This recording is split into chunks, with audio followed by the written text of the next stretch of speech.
I did want to first, before I got started, thank Ms. McClanahan and Ms. Hunley. They got me a bunch of budget details and answered some of the questions I had, and they were very helpful and responsive. So I wanted to thank them first. And Mr. Phillips, I had a few questions on the programmatic changes that were mentioned about Tomahawk Elementary, and he gave me a very detailed and thorough response for that. So I very much appreciate that communication as well from Mr. Phillips.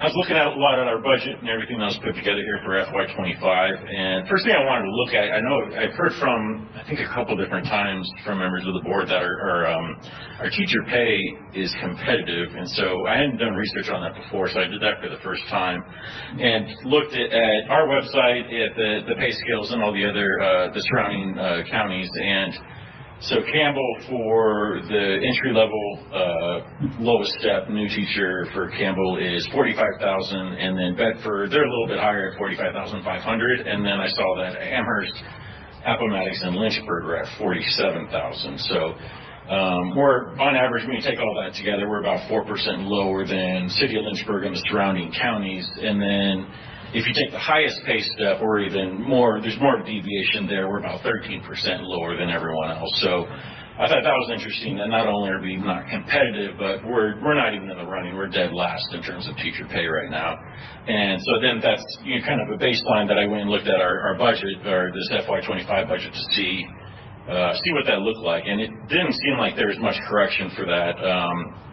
For the year-over-year expenses that were noted and increases that were given for this fiscal 25, administrative and classified staff compensation increased 5%, while compensation for teachers' position was only increasing 4% year-over-year. For example, we had social workers there increasing 62% with raises and a new position, clerical staff 18%, warehouse staff 13%, but our elementary, middle, and high school teachers are only getting a 4% increase year-over-year. So I just felt like those are misplaced priorities, and I wanted to point that out here tonight. But it definitely wasn't exclusive just to this budget. It's been a trend for many years since, if you look back even from FY21 until this budget, compensation for administrative and classified staff positions has gone up 39% compared to teacher positions, which is just 31%.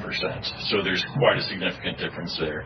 And I think correcting this and prioritizing teachers would be particularly helpful, given that our middle school SOL scores are ranked 79 out of 130 for the whole state, and high school scores are ranked 82 out of around 130. Actually, I think it's 132 for the whole state. So that puts our schools around the bottom third when compared to the entire Commonwealth of Virginia. So there's a lot of work to be done on that front.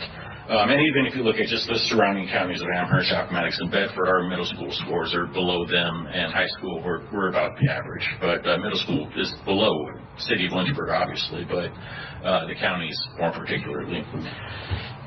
So yeah, just overall looking at the budget, I mean, over the last 5 years, the spending has increased 30%, around 30%, and it's mostly because it seemed like some of the expenditures, which were initially related to COVID and that whole phase, which definitely spiked our spending, but most of the increased expenditures were typically couched as being temporary. And this budget here has 6 positions moving from temporary grant funds to now our permanent operating budget. And while we know that these positions, they're likely doing good work for our schools, but it's an obvious example of how rarely is these grant funds typically free money as it's usually described.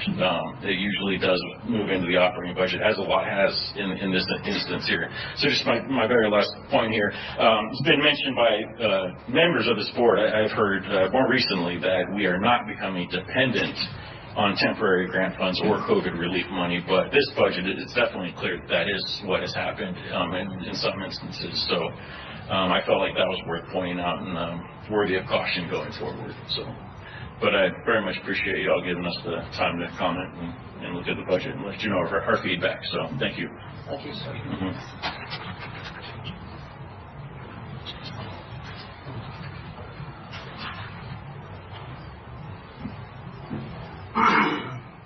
All right, the first order of business tonight